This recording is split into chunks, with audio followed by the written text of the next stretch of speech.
Existuje moment, kdy se naše duše zastaví uprostřed chaosu moderního světa a zeptá se, je toto vše, čím jsem se stal? V tomto tichu se rodí první záblesky duchovního probuzení, té hluboké vnitřní transformace, kterou Carl Jung popsal jako individuační proces, cestu k našemu autentickému já.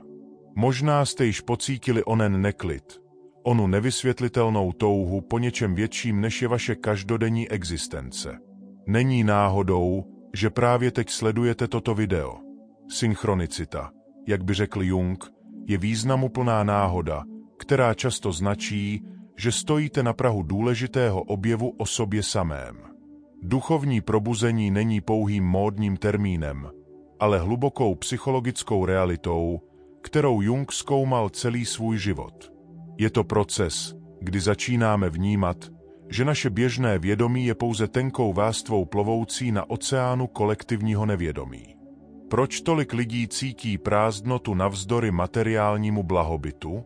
Proč hledáme smysl v neustálém konzumu, sociálním statusu a vnějším úspěchu? Jung by řekl, že je to proto, že jsme ztratili spojení s našimi archetypálními kořeny, s tou nejhlubší částí naší psyché, která touží po smyslu, celistvosti a autenticitě.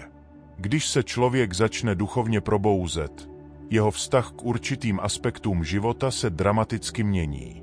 Začíná vidět za iluze, které kdysi považoval za neotřesitelné pravdy. A právě o tomto transformačním procesu budeme dnes hovořit. O tom, s čím duchovně probuzení lidé postupně přestávají rezonovat, co opouštějí a proč. Tato cesta není snadná.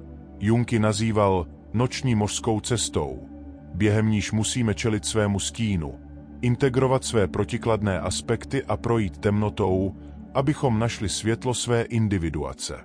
Co když vám řeknu, že mnoho z vašich současných přesvědčení, hodnot a způsobů, jakými vnímáte realitu, jsou pouhými kolektivními maskami, personami, jak je nazýval Jung, které jste přijali, abyste se přizpůsobili společnosti?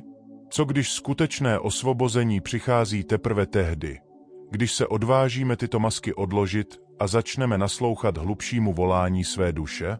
V následujících minutách odhalíme 10 zásadních věcí, se kterými duchovně probuzení jedinci postupně přestávají, inspirováni Jungovou hlubokou psychologickou a duchovní moudrostí, která přesahuje hranice času a zůstává stejně relevantní dnes jako v době, kdy své revoluční myšlenky formuloval.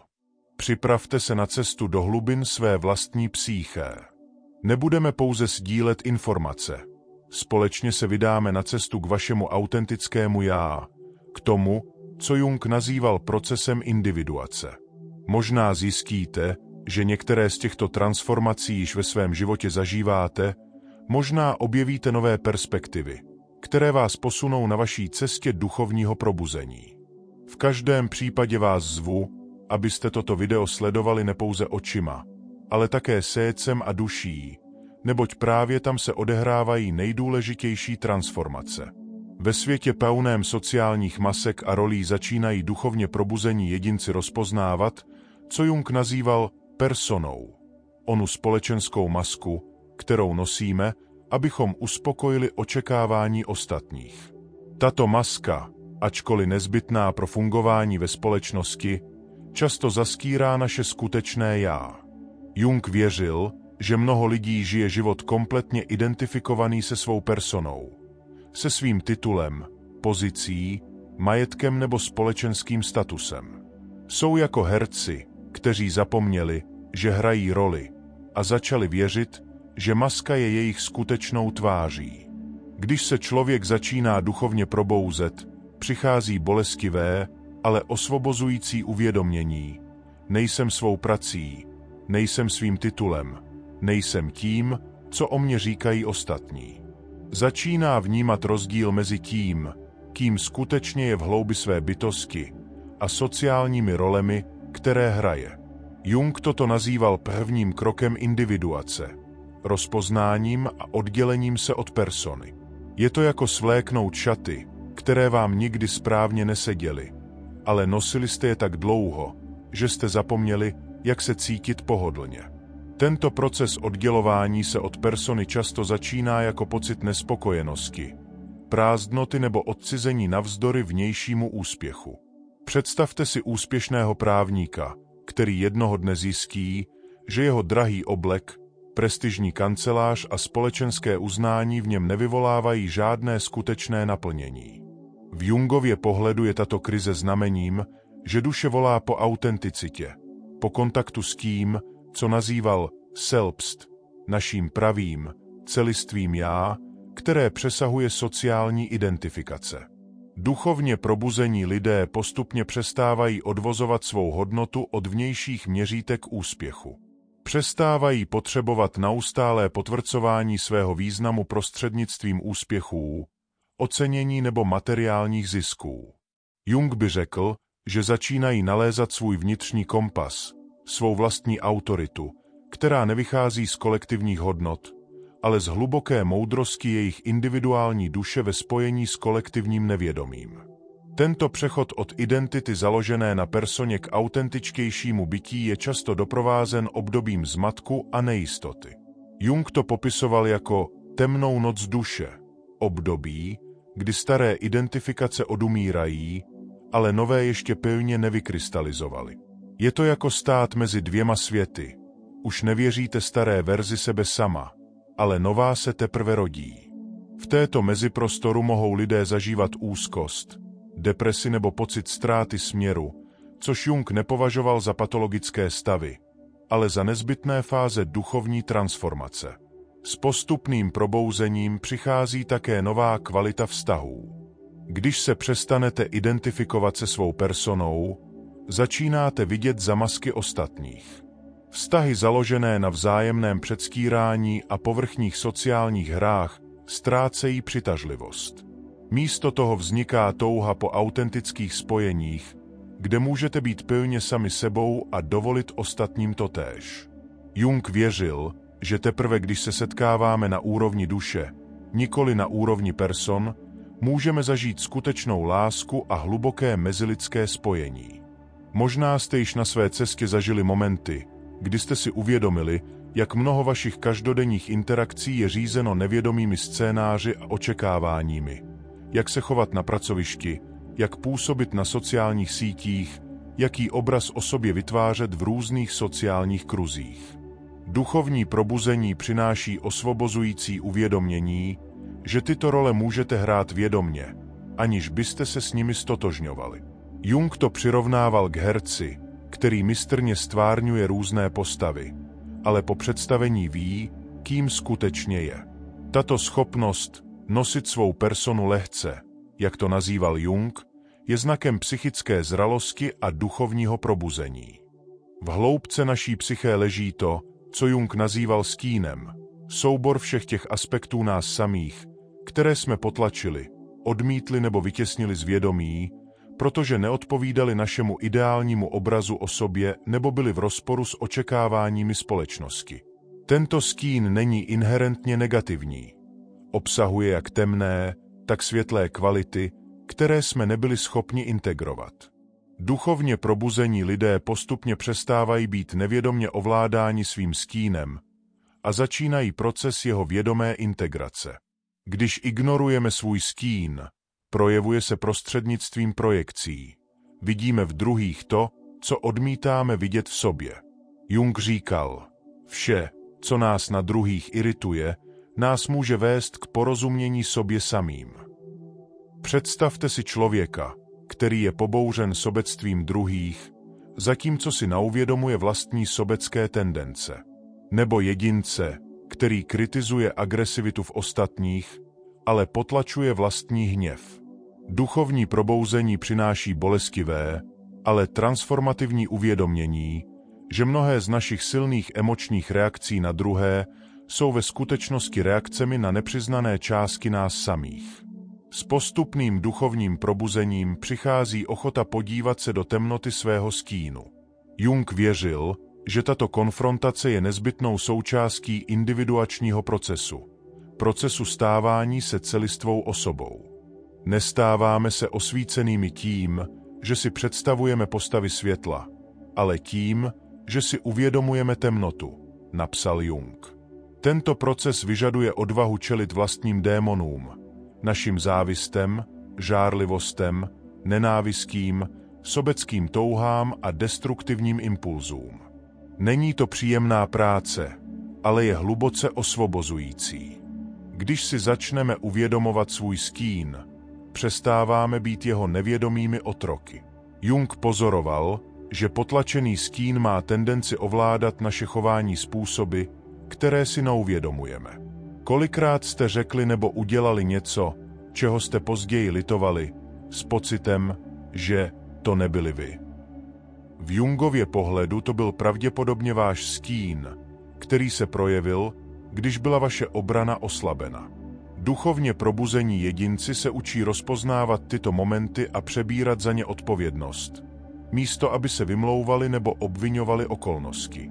Integrace stínu vede k hlubokému soucitu, jak k sobě, tak k ostatním.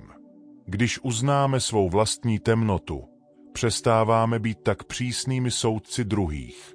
Jung věřil, že skutečná morálka nevychází z potlačování špatných částí sebe sama, ale z jejich vědomého integrování a transformování. Duchovně probuzení lidé přestávají vidět svět v černobílých kategoriích dobra a zla a začínají vnímat stínové aspekty jako nezbytnou součást lidské zkušenosti. To neznamená omlouvat destruktivní chování, ale spíše ho chápat v jeho psychologických kořenech. S integrací stínu přichází také přístup k energii a kreativitě, která byla dříve svázána v potlačených aspektech naší psyché. Jung pozoroval, že mnoho z našich nejcennějších darů a talentů se často nachází právě v našem stínu, protože v dětství mohly být tyto aspekty považovány za nepřijatelné nebo nevhodné. Umělecké nadání, intuice, asertivita, zdravá sexualita. Všechny tyto kvality mohou být vytěsněny do stínu, pokud vyrůstáme v prostředí, které je nepodporuje. Duchovní probuzení přináší osvobození těchto potlačených darů a jejich návrat do vědomého života. Možná jste již na své cestě zažili momenty, kdy jste si uvědomili, jak často promítáte své vlastní strachy, obavy a nejistoty na druhé. Nebo jste možná začali rozpoznávat vzorce chování, které jste zdědili od svých rodičů nebo společnosti a které jste dlouho považovali za normální, dokud jste nezačali zpochybňovat jejich původ. Toto probouzení ke stínu je často bolestivé, ale Jung by řekl, že je to nezbytná bolest růstu. Bolest, která vede k většímu vědomí, autenticitě a vnitřní svobodě. Když přestaneme být ovládáni svým stínem, získáváme přístup k pevnosti své bytosti se všemi jejími paradoxy, protiklady a komplexností. V hloubce kolektivního nevědomí, jak učil Carl Jung, existují prazákladní obrazy a vzorce, které nazýval archetypy, univerzální symboly a energie sdílené celým lidstvem napříč kulturami a historií. Anima a animas, stín, moudrý stařec nebo velká matka. Tyto archetypy formují naše vnímání, emoce a vztahy způsoby, kterých si často nejsme vědomi. Duchovně probuzení lidé postupně přestávají bezmyšlenkovitě promítat tyto vnitřní obrazy na vnější svět a začínají je rozpoznávat jako součástky své vlastní psyché.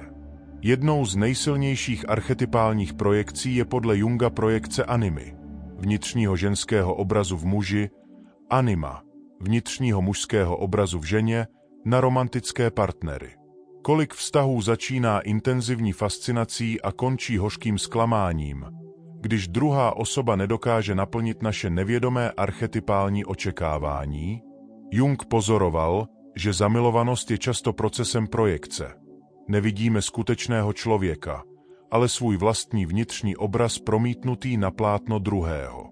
S duchovním probuzením přichází schopnost rozlišovat mezi archetypální projekcí a skutečnou osobou před námi.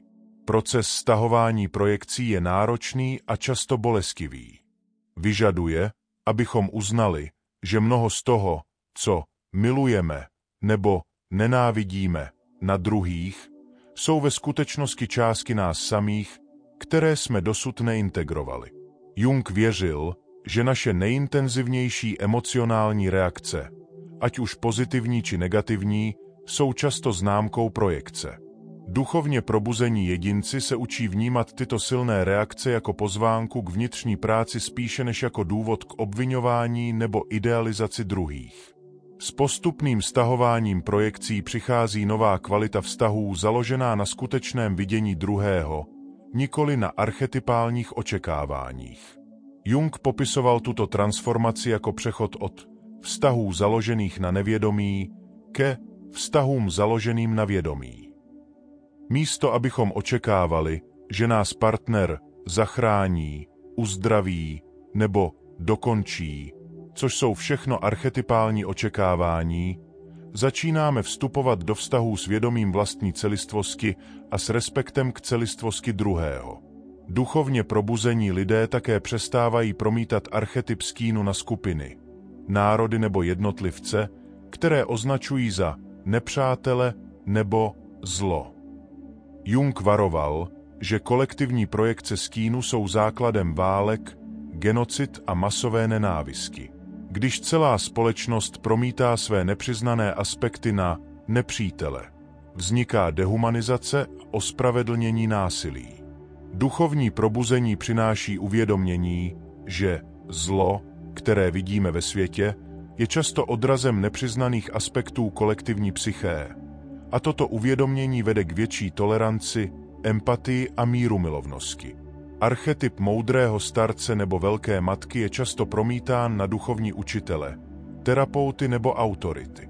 Jung pozoroval, že mnozí hledači projektují své vlastní vnitřní moudrosti a healing potenciál na guru nebo spasitelskou postavu, což vede k idealizaci a závislosti. S duchovním probuzením přichází rozpoznání, že tato moudrost a healing potenciál existují primárně v nás samých. Místo hledání spasitele venku začínáme rozvíjet spojení s vlastní vnitřní moudrostí a autoritou. Postupné stahování archetypálních projekcí vede k tomu, co Jung nazýval individuací, procesu stávání se psychologicky individuální bytostí, odlišnou od kolektivní psyché. Tento proces neznamená izolaci nebo sobectví, ale naopak hlubší a autentičtější spojení s ostatními a se světem. Když přestaneme používat druhé jako plátna pro své vnitřní obrazy, můžeme je vidět a milovat takové, jací skutečně jsou.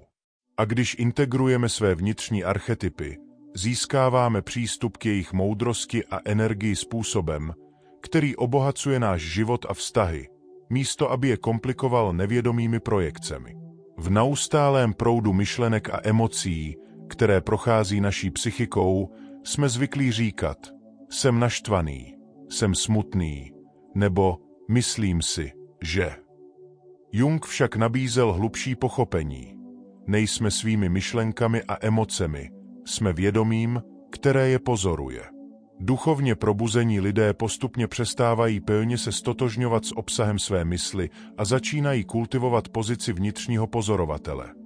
Toho, co Jung nazýval selbst nebo pravé já, které transcenduje jednotlivé psychické obsahy.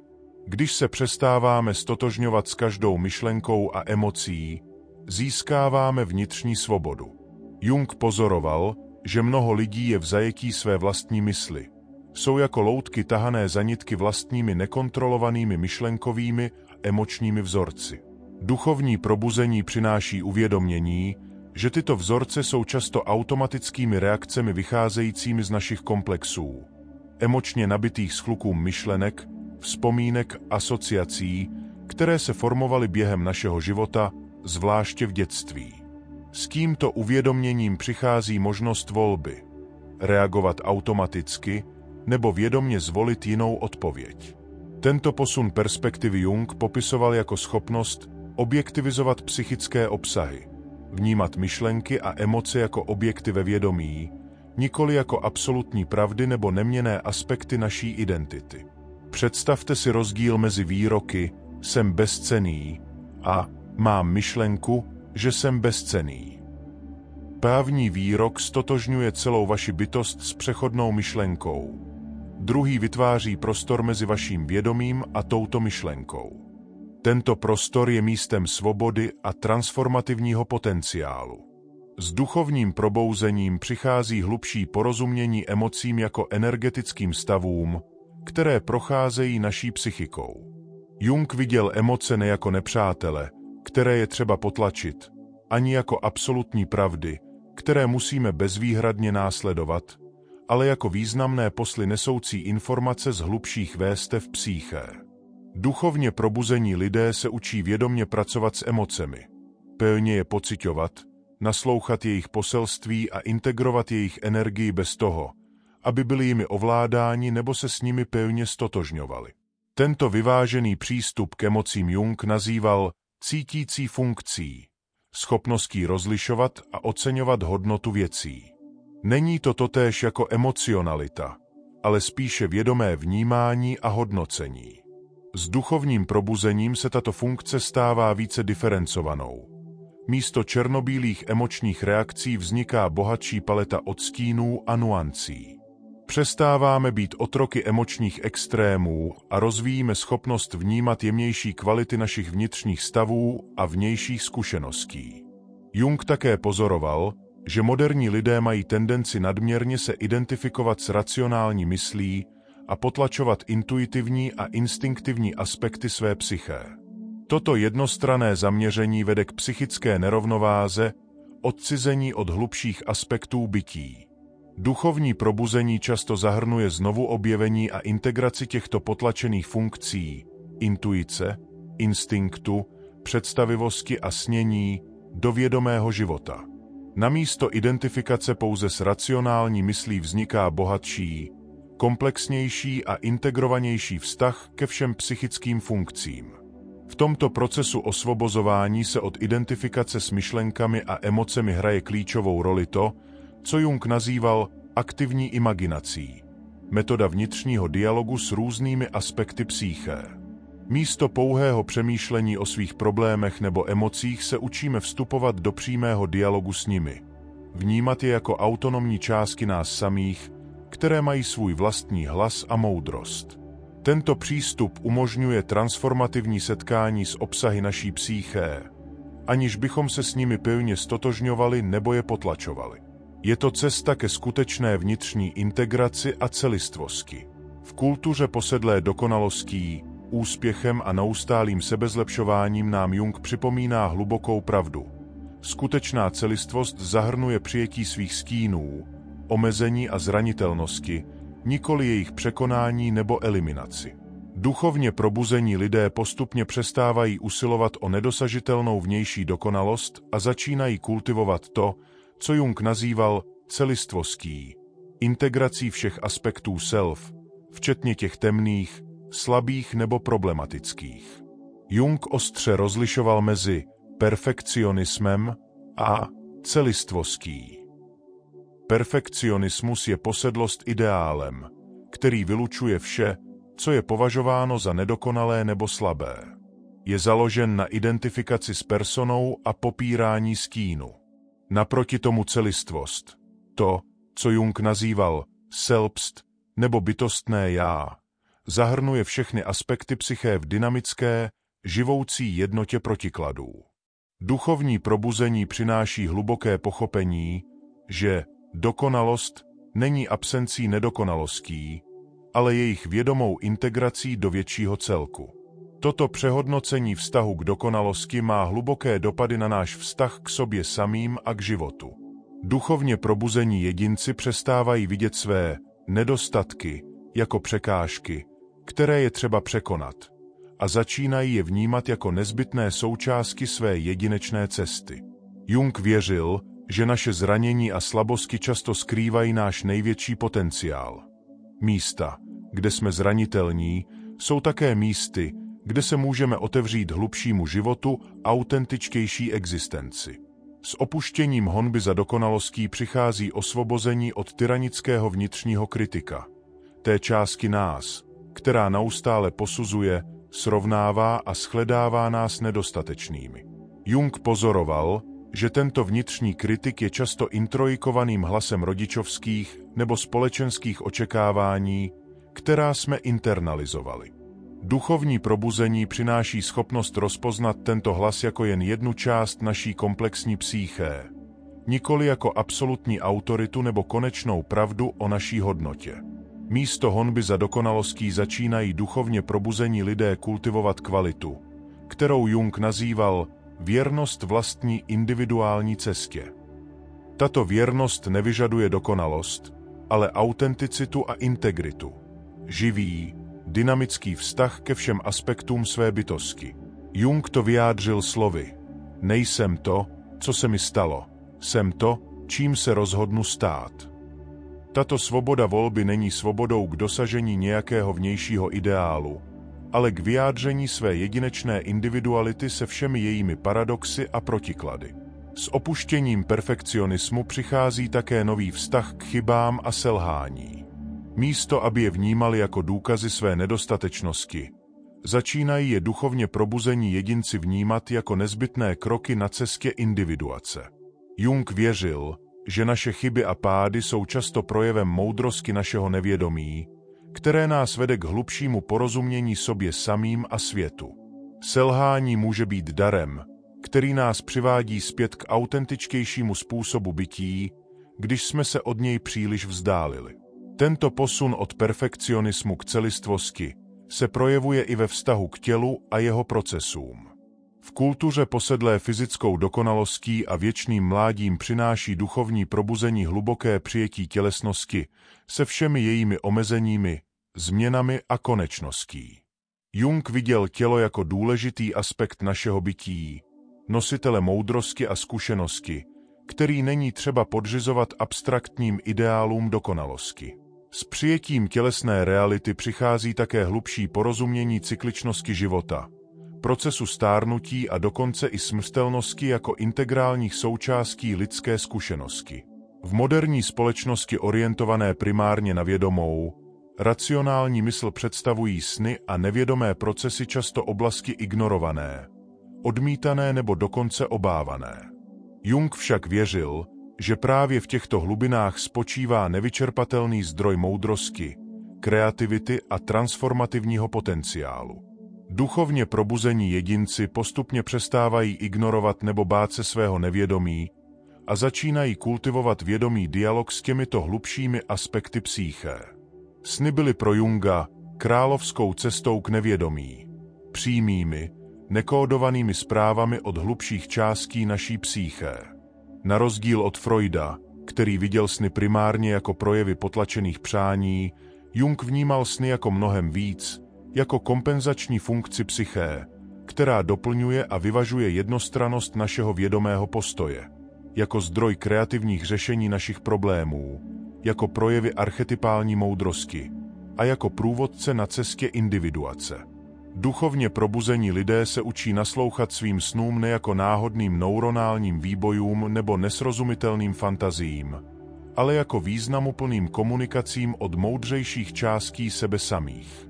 Vztah k nevědomí Jung chápal jako dialogický, nikoli jako jednostrannou kontrolu vědomí nad nevědomím, ani jako pasivní podřízení se nevědomým silám, ale jako dynamický, vzájemně obohacující vztah mezi vědomou a nevědomou částí psyché. Tento dialog vyžaduje specifický postoj, který Jung nazýval aktivní imaginací.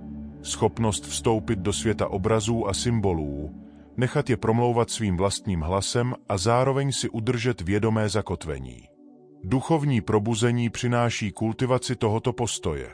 Umění balancovat mezi vědomým a nevědomým, mezi logickou analýzou a imaginativním ponořením.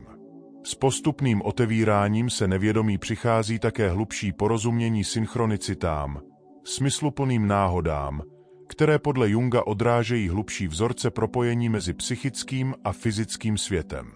Zatímco neprobuzená mysl odmítá tyto události jako pouhé náhody, nebo je naopak přeceňuje jako znamení od vnějších sil, duchovně probuzení jedinci je vnímají jako projevy hlubší jednoty mezi vnitřním a vnějším světem, mezi psyché a hmotou. Tyto synchronicity slouží jako mosty mezi vědomým a nevědomým, mezi osobním a kolektivním, mezi lidským a kosmickým.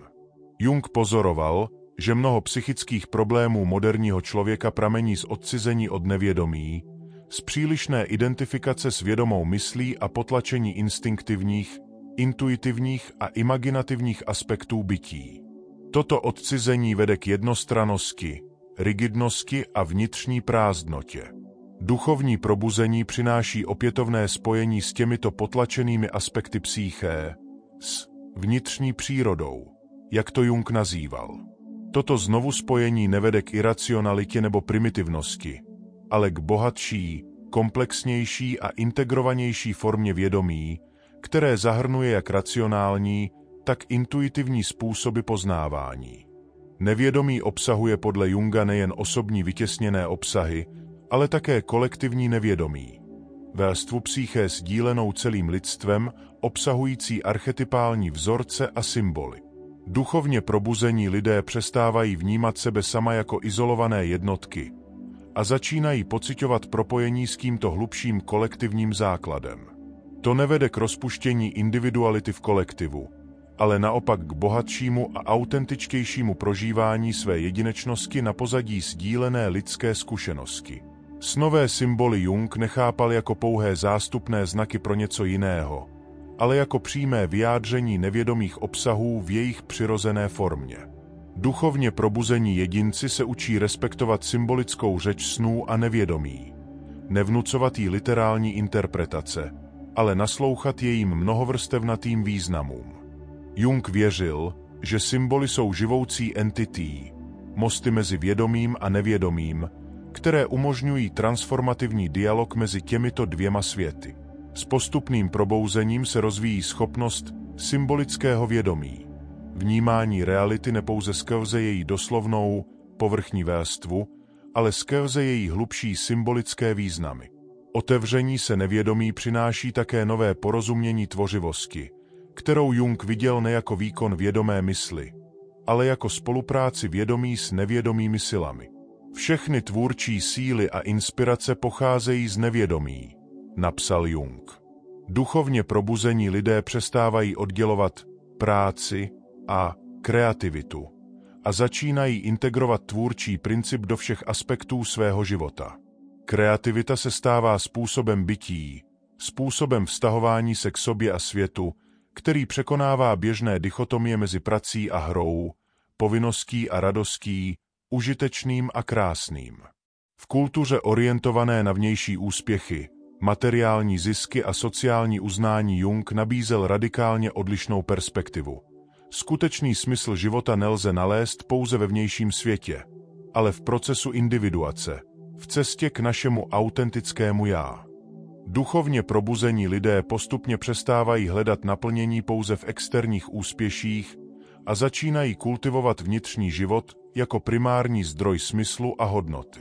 Jung pozoroval, že mnoho lidí v první polovině života, období, kdy budujeme ego, kariéru, rodinu a sociální postavení, je přirozeně orientováno na vnější svět a jeho požadavky.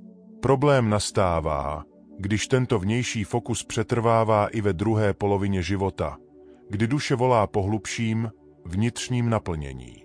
Problémy druhé poloviny života nemohou být vyřešeny stejnými prostředky, které fungovaly v první polovině, napsal Jung. Duchovní probuzení často začíná jako krize smyslu, moment, kdy dosáhneme všech vnějších cílů, které jsme si stanovili, a přesto cítíme prázdnotu a nenaplnění.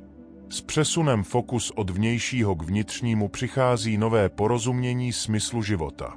Jung věřil, že ultimátním smyslem lidské existence je proces individuace, cesta k psychologické celistvosti, k integraci všech aspektů naší bytosti do harmonického celku. Tento proces není definován vnějšími měřítky úspěchu, ale kvalitou našeho vztahu k sobě samým, k ostatním a ke světu. Duchovně probuzení jedinci přestávají vnímat život jako sérii úspěchů nebo neúspěchů a začínají ho vnímat jako cestu postupného sebeodhalování a sebouskutečnění. Tato transformace vztahu ke smyslu života má hluboké důsledky pro naše každodenní volby a priority. Místo aby své životní rozhodnutí zakládali primárně na vnějších kritériích, co je výhodné, co přinese větší zisk nebo uznání. Začínají duchovně probuzení lidé naslouchat vnitřnímu kompasu, tomu, co Jung nazýval hlasem bytostného já. Tento hlas nepromlouvá v termínech sociální výhodnosti, ale v termínech autenticity, integrity a osobního růstu. Následování tohoto hlasu často vyžaduje odvahu jít proti kolektivním očekáváním a normám, riskovat nepochopení nebo dokonce odmítnutí. Jung také pozoroval, že moderní společnost je charakterizována tím, co nazýval ztrátou symbolů, oddělením od mytologických, náboženských a kulturních symbolů, které v minulosti poskytovaly rámec pro nalezení smyslu. Tato ztráta vedla k tomu, co nazýval nemocí bezsmyslnosti, rozšířenému pocitu prázdnoty, odcizení. Duchovní probuzení přináší nové, osobní spojení se symbolickým životem, nenutně návrat k tradičním náboženským formám, ale objevení osobního mythos, osobní symboliky a rituálů, které odrážejí jedinečnou cestu individuace. S integrací stínu a jiných vytěsněných aspektů psyché přichází také hlubší porozumění našemu životnímu poslání nebo volání. Jung věřil, že naše skutečné poslání není něco, co si volíme z pozice ega, ale něco, k čemu jsme povoláni z hlubších vrstev psyché. Toto volání často přichází prostřednictvím snů, synchronicit nebo životních krizí. Duchovně probuzení jedinci se učí naslouchat těmto subtilním signálům a následovat je, i když je to vede mimo komfortní zónu nebo předem stanovené plány. Přesun od vnějšího k vnitřnímu zdroji smyslu neznamená odmítnutí světa nebo zodpovědností, ale spíše jejich transformaci a prohloubení. Jung zdůrazňoval, že individuace není únikem od světa, ale hlubším, autentičtějším vstupem do něj.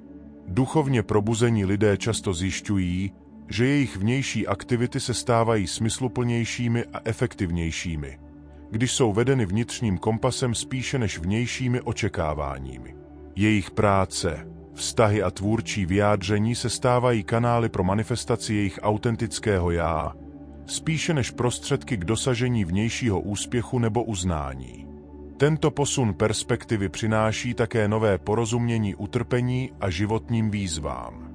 Jung věřil, že utrpení má potenciálně transformativní účel v procesu individuace. Není něčím, čemu je třeba se za každou cenu vyhnout, ale něčím, co je třeba integrovat a z čeho se lze učit. Duchovně probuzení jedinci přestávají vnímat těžké životní období pouze jako překážky na cestě ke štěstí a začínají je vnímat jako příležitosti k hlubšímu sebepoznání a transformaci. Toto přerámování nepopírá bolest utrpení, ale dává mu nový kontext a potenciální smysl v rámci širšího životního příběhu. V hyperkonektovaném světě plném neustálých podnětů, informací a interakcí představuje samota a ticho pro mnoho lidí něco, čeho se obávají nebo čemu se aktivně vyhýbají. Jung však viděl v samotě a tichu nezbytný prostor pro vnitřní růst a sebeobjevování. Duchovně probuzení jedinci postupně přestávají vnímat samotu jako něco negativního a začínají ji kultivovat jako cestu k hlubšímu spojení se sebou samými a s širší realitou. Jung sám praktikoval pravidelné období samoty ve svém domě v Bollingenu, daleko od požadavků a rozptýlení moderního života. Věřil, že pouze v tichu a samotě můžeme jasně slyšet hlas své duše a navázat autentický kontakt s nevědomím. Kdo se dívá ven, sní. Kdo se dívá dovnitř, probouzí se, napsal Jung. Toto probouzení vyžaduje odvahu obrátit pozornost dovnitř, čelit své vlastní prázdnotě a nejistotě bez neustálého rozptylování vnějšími podněty. S postupným duchovním probouzením přichází nový vztah k samotě, ne jako k něčemu, co je třeba snášet nebo čemu je třeba se vyhýbat, ale jako k něčemu, co je třeba aktivně vyhledávat a kultivovat. Jung rozlišoval mezi osamělostí, bolestivým stavem odcizení a izolace a pozitivní samotou, která je prostorem pro sebereflexii, kreativitu a vnitřní růst. Duchovně probuzení jedinci se učí vytvářet ve svém životě prostory ticha a samoty, i uprostřed velmi aktivního a společenského života. Tato kultivace samoty a ticha má hluboké důsledky pro kvalitu našeho vědomí a vztahů.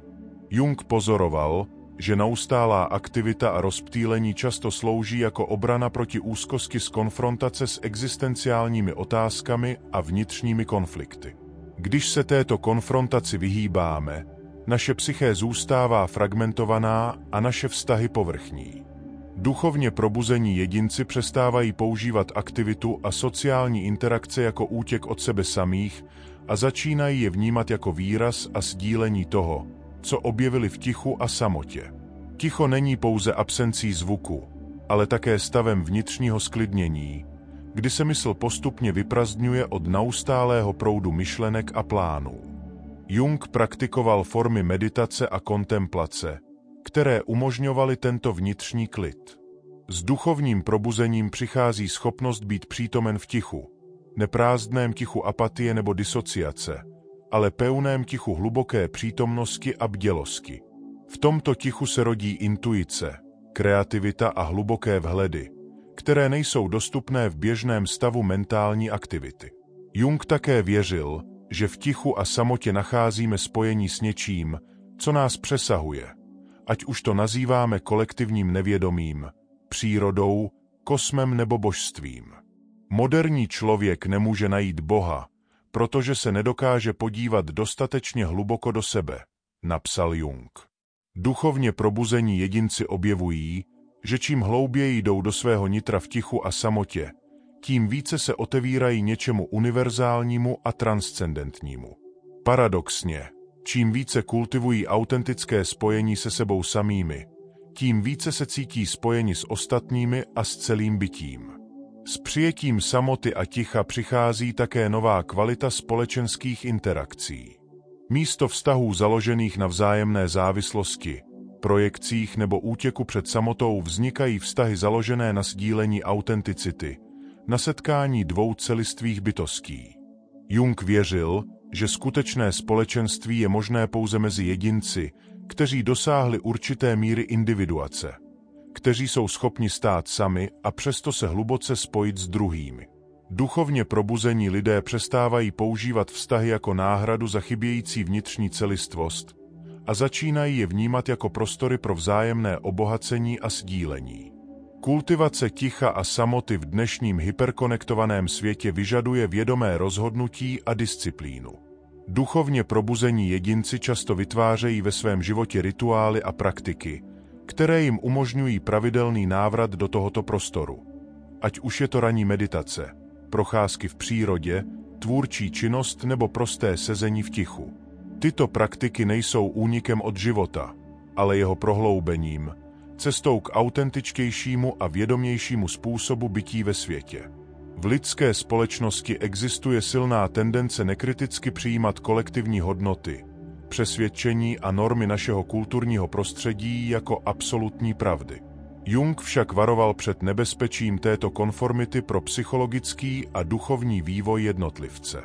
Duchovně probuzení lidé postupně přestávají automaticky přijímat kolektivní hodnoty své společnosti a začínají rozvíjet své vlastní, autentické hodnotové systémy založené na hlubším porozumění sobě samým a životu. Jung rozlišoval mezi kolektivní psyché, souborem přesvědčení, hodnot a norem sdílených určitou kulturou nebo společností, a individuální psyché, která se z této kolektivní základny vynořuje v procesu individuace. Podobně jako rostlina vyrůstá ze země, ale postupně se od ní odděluje a vytváří svou vlastní formu, tak i lidská duše vyrůstá z kolektivní psyché, ale její naplnění spočívá v rozvinutí jedinečné individuality. Duchovní probuzení přináší schopnost rozlišovat mezi kolektivními a osobními hodnotami, mezi tím, co jsme přijali zvnějšku, a tím, co organicky vychází z našeho autentického jádra. Tento proces osvobozování se od kolektivních hodnot Jung nepovažoval za pouhý akt vzpoury nebo odlišnosti pro odlišnost samu. Viděl ho jako nezbytnou součást individuačního procesu, jako výraz psychologické zralosti a integrity. Individualita je tajemstvím a problémem našeho věku, napsal Jung. Bez individuace není skutečné společenství, pouze kolektivismus. Duchovně probuzení jedinci přestávají hledat svou identitu v konformitě s kolektivními očekáváními a začínají objevovat a vyjadřovat svou jedinečnost, aniž by to nutně znamenalo odmítnutí společenství nebo odpovědnosti vůči celku. Jedním z hlavních mechanismů, kterými kolektivní hodnoty ovlivňují naši psychiku, je podle Junga to, co nazýval kulturní personou, soubor rolí, norem a očekávání, které kultura definuje jako správné nebo úspěšné. Tato kulturní persona se liší mezi kulturami a historickými obdobími. Co je považováno za ideál v jedné kultuře, může být odmítáno v jiné. Duchovní probuzení přináší schopnost vidět relativitu těchto kulturních ideálů, rozpoznat, jak formovaly naše vlastní sebepojetí a aspirace, a začít od nich osvobozovat naše autentické self. S tímto osvobozením přichází také nové porozumění etice a morálce. Jung kritizoval morálku založenou pouze na vnějších pravidlech a normách, na tom, co nazýval kolektivní morálkou. Věřil, že skutečná etika musí vycházet z vnitřního zdroje, z autentického spojení s hodnotami, které rezonují s naším bytostným já. Etický problém vzniká, když se psychologický problém střetává s morálním požadavkem, napsal Jung. Duchovně probuzení jedinci přestávají odvozovat svůj smysl pro správné a nesprávné pouze z vnějších autorit nebo kolektivních norem a začínají kultivovat vnitřní etický kompas, založený na autentickém prožívání hodnot a jejich důsledků. Osvobození od kolektivních hodnot neznamená jejich úplné odmítnutí, ale spíše jejich vědomé přehodnocení a integraci způsobem, který respektuje naši individualitu. Jung pozoroval, že mnoho lidí osciluje mezi dvěma extrémními pozicemi, buď naprostou konformitou s kolektivními hodnotami, nebo jejich naprostým odmítnutím. Oba tyto extrémy považoval za formy nevědomé závislosti na kolektivu. Duchovní probuzení přináší třetí cestu, schopnost vědomně a selektivně integrovat aspekty kolektivních hodnot, které rezonují s naším autentickým self, a zároveň odvahu odmítnout ty, které s ním jsou v rozporu. Tento proces osvobozování od kolektivních hodnot má hluboké důsledky pro naše vztahy a společenské interakce. Jung pozoroval, že lidé, kteří jsou pilně identifikovaní s kolektivními hodnotami, často promítají svůj stín na ty, kteří se od těchto hodnot odchylují. Duchovně probuzení jedinci přestávají automaticky odsuzovat ty, kteří žijí podle odlišných hodnot, a začínají kultivovat hlubší porozumění a toleranci k různým způsobům bytí. Tato tolerance nevychází z morálního relativismu, ale z hlubšího pochopení komplexity lidské psyché a různých cest individuace. S osvobozením od kolektivních hodnot přichází také nový vztah k autoritě, ať už náboženské, politické, intelektuální nebo kulturní. Místo nekritického přijímání nebo odmítání autority se duchovně probuzení jedinci učí rozlišovat mezi autentickou autoritou založenou na skutečné moudrosti a zkušenosti, a autoritou založenou pouze na moci, konvenci nebo manipulaci. Tento rozlišující vztah k autoritě jim umožňuje učit se od druhých bez ztráty své autonomie a integrity.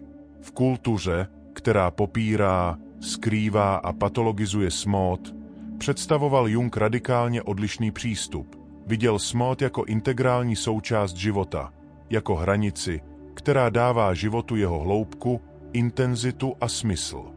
Duchovně probuzení jedinci postupně přestávají vytěsňovat vědomí své smrtelnosti a začínají integrovat konečnost jako zdroj moudrosti a autenticity. Jung pozoroval, že strach ze smrti a popírání konečnosti jsou centrálními rysy moderní psychologie. Moderní člověk žije tak, jako by nikdy neměl zemřít, napsal, a jeho nevědomí je stále přesvědčeno o své nesmrtelnosti. Toto popírání má podle Junga hluboké psychologické důsledky.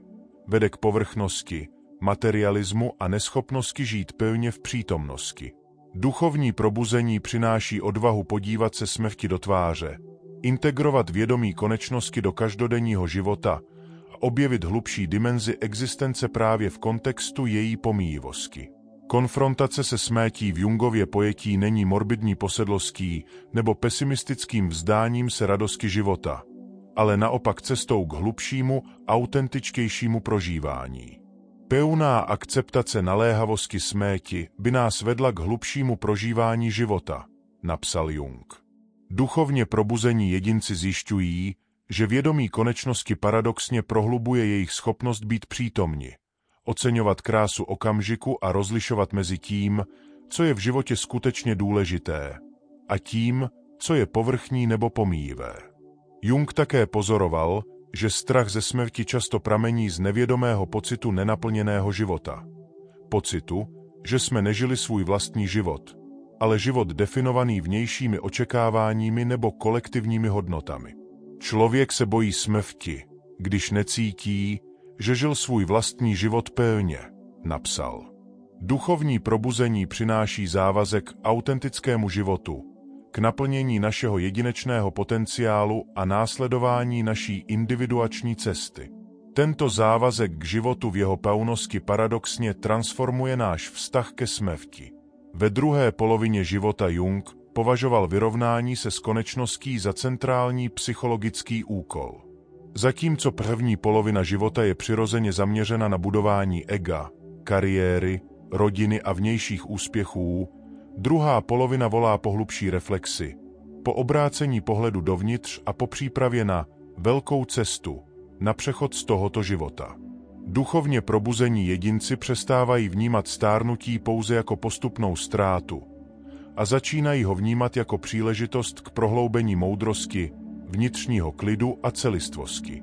Jung také zkoumal různé kulturní a náboženské pohledy na smrt a posmrtný život, ne s cílem stanovit jejich objektivní pravdivost, ale pochopit jejich psychologický význam a funkci. Věřil, že symboly a představy týkající se smrti a transcendence, ať už křesťanské nebe, buddhistická nirvána nebo alchymistická transformace, vyjadřují hluboké archetypální pravdy o psychologické transformaci a celistvosti. Duchovně probuzení jedinci často rozvíjejí svůj vlastní, osobní vztah k těmto symbolům, ať už v kontextu konkrétní náboženské tradice nebo mimo ni. S integrací vědomí smrti přichází také hlubší porozumění cykličnosti života, jeho rytmům růstu a úpadku, expanze a kontrakce, začátků a konců. Jung věřil, že mnoho psychických problémů moderního člověka pramení z neschopnosti přijmout a integrovat tyto přirozené cykly, z neustálé honby za růstem, expanzí a pokrokem, bez respektu k potřebě odpočinku, reflexe a uzavření. Duchovně probuzení jedinci přestávají vnímat život jako lineární cestu k neustálému zlepšování a začínají ho vnímat jako cyklický proces, kde každý konec je také začátkem a každá smrt možností nového zrození. Tato integrace konečnosti má také hluboké důsledky pro naše vztahy a lásku. Jung pozoroval, že vědomí konečnosti prohlubuje naši schopnost milovat. Ať už milujeme druhé lidi, přírodu, umění nebo život sám. Když si uvědomíme, že vše, co milujeme, je pomíjivé a že každé setkání by mohlo být naším posledním, otevírá se v nás hlubší kapacita pro lásku, vděčnost a úctu. Duchovně probuzení jedinci přestávají brát své vztahy jako samozřejmost a začínají je vnímat jako posvátné dary, které jsou o to vzácnější pro svou konečnost. Na cestě duchovního probouzení, jak ji popsal Carl Jung, jsme prošli 10 zásadními transformacemi, 10 věcmi, se kterými duchovně probuzení lidé postupně přestávají. Od identifikace s personou přes konfrontaci se stínem, stahování projekcí, osvobození od myšlenek a emocí, opuštění perfekcionismu, přijetí nevědomí, nalezení vnitřního smyslu, kultivaci samoty, osvobození od kolektivních hodnot až po integraci vědomí smrti. Tyto transformace nejsou jednotlivými kroky, které by následovaly jeden po druhém, ale spíše aspekty jediného, komplexního procesu individuace, cesty k psychologické celistvosti a autentickému bytí. Jung nám připomíná, že tato cesta není lineární postup od neosvíceného k osvícenému stavu, ale spíše spirálovitý pohyb, v němž se stále znovu setkáváme s týmiž tématy na hlubších úrovních. Individuace je nekončící proces, napsal Jung. Nejde o dosažení nějakého konečného, dokonalého stavu, ale o vědomé účastenství v procesu psychologického a duchovního růstu, který trvá celý život. Duchovní probuzení není jednorázovou událostí, ale postupným prohlubováním vědomí, rozšiřováním perspektivy a integrací dříve oddělených aspektů naší bytosti. Tato cesta není snadná a není určena pouze pro několik vyvolených. Jung věřil, že touha po individuaci, po celistvosti a autenticitě je vrozená každé lidské bytosti, i když ne každý se odváží na tuto cestu vydat. Vyžaduje odvahu čelit svým stínům, bolest opouštění falešných identifikací a komfortu kolektivních jistot a pokoru přiznat si vlastní zranitelnost a konečnost. Ale odměnou je život prožívaný v jeho pevnosti, hloubce a autenticitě. Život, který Jung nazýval opus contra naturam, velkým dílem transformace, které přetváří nejen jednotlivce, ale přispívá k transformaci celého lidstva a kolektivního vědomí. Co tedy znamená být duchovně probuzeným člověkem v Jungově pojetí? Neznamená to být dokonalým, bezchybným nebo zbaveným všech lidských omezení.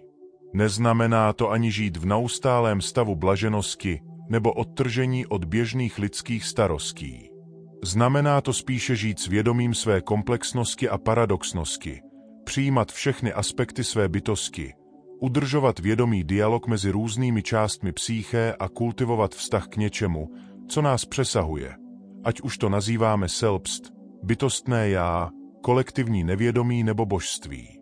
Je to život prožívaný ne z pozice ega, ale z pozice širšího, komplexnějšího a integrovanějšího centra vědomí. Nyní, když přemýšlíte o těchto 10 transformacích, možná v sobě rozpoznáváte některé aspekty duchovního probuzení. Možná už jste začali zpochybňovat svou identifikaci s personou. Možná jste se již setkali se svým stínem. Možná jste již pocítili volání k autentičtějšímu způsobu bytí. Nebo možná teprve stojíte na začátku této cesty, s pocitem, že existuje něco více než život, který jste dosud žili, s touhou po hlubším spojení se sebou samými i se světem. Ať už se nacházíte kdekoliv na této cestě, Jung by vám připomněl, že nejste sami, že tato cesta individuace je základní lidskou cestou, sdílenou napříč kulturami a epochami, i když vyjádřenou v různých symbolech a jazycích. Buďte tím, čím jste potenciálně vždy byli, napsal Jung. Tato výzva neznamená radikální změnu nebo popření toho, kým jsme, ale spíše postupné odhalování a uskutečňování našeho nejhlubšího potenciálu. Duchovní probuzení není o tom stát se někým jiným, ale o tom stát se pilněji sami sebou. Neegoistickým self zaměřeným pouze na vlastní zájmy a potřeby, ale rozšířeným, integrovaným self, které zahrnuje jak vědomé, tak nevědomé aspekty naší bytosti a které se cítí propojeno s širším celkem života a bytí. Jung nám zanechal nejen hlubokou psychologickou teorii, ale také praktickou mapu procesu duchovního probouzení, cestu, která integruje vědomí a nevědomí, mysl a tělo, osobní a kolektivní, lidské a božské. Jeho odkaz nás vyzývá, abychom měli odvahu být autenticky sami sebou, integrovat své stíny, stáhnout své projekce, osvobodit se od identifikace s myšlenkami a emocemi, opustit perfekcionismus, přijmout nevědomí, nalézt vnitřní smysl, kultivovat samotu, osvobodit se od kolektivních hodnot a integrovat vědomí své konečnosti.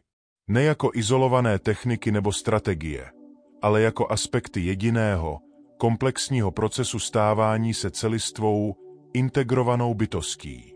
Pokud vás tato cesta volá, pokud v sobě cítíte touhu po hlubším, autentičtějším a smysluplnějším způsobu bytí, vítejte na cestě individuace, cestě, která vás vede nejen k osvobození od iluzí a falešných identifikací, ale také k objevení hlubšího spojení s vaší vlastní duší, s ostatními a s životem samotným.